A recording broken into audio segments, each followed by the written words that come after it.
এখানে যতদূর পর্যন্ত আমাদের এই মাইক্রোফোনের শব্দ শোনা যাচ্ছে, আমাদের এই অবস্থান মঞ্চের উল্টো দিকে যে আরজি কর মেডিকেল কলেজ, সেই মেডিকেল কলেজের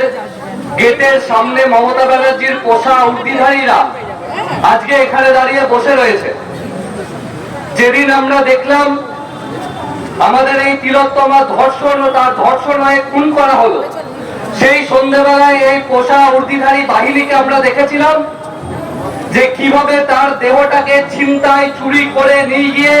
যাতে দ্বিতীয়বার পোস্টমর্টম না করা যায়, যাতে সমস্ত রকমের প্রমাণ লোপাট করা যায়, সেই উদ্দেশ্যকে নিয়ে তার মাকে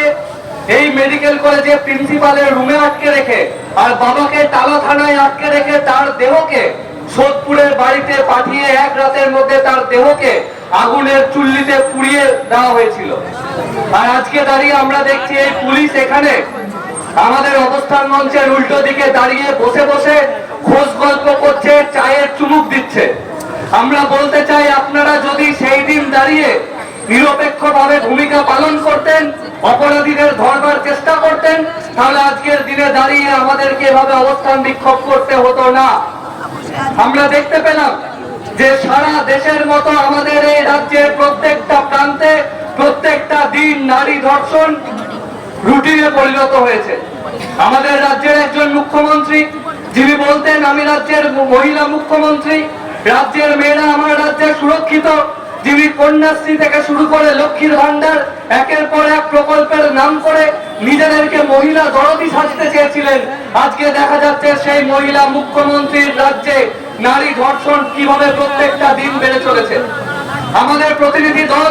যখন সেই মেয়েটির বাড়ি গেছিল, আমরা দেখেছি সেই মেয়েটির মা আমাদের কমরেডদের নেতৃত্বের হাত ধরে বলেছিল যে তোমরা এমন আন্দোলন করো যাতে গোটা রাজ্য স্তব্ধ হয়ে যায়। আর আজকে আমাদের এই আন্দোলন ছড়িয়ে পড়বার পর গোটা রাজ্য আজকে রাত জাগবে মেয়েদের অধিকারের দাবিতে, তিলোত্তমার বিচারের দাবিতে, তিলোত্তমার বিচারের দাবিতে আজকেও আমাদের এখানে অবস্থান চলছে। যে রাধা গোবিন্দ কর, তার নাম করে আরজি কর হাসপাতাল স্বাধীনতার আগে যার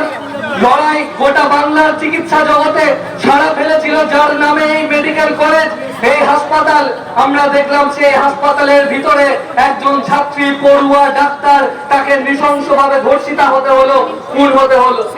যাদের কাছে আমাদের মাইকের শব্দ পৌঁছচ্ছে,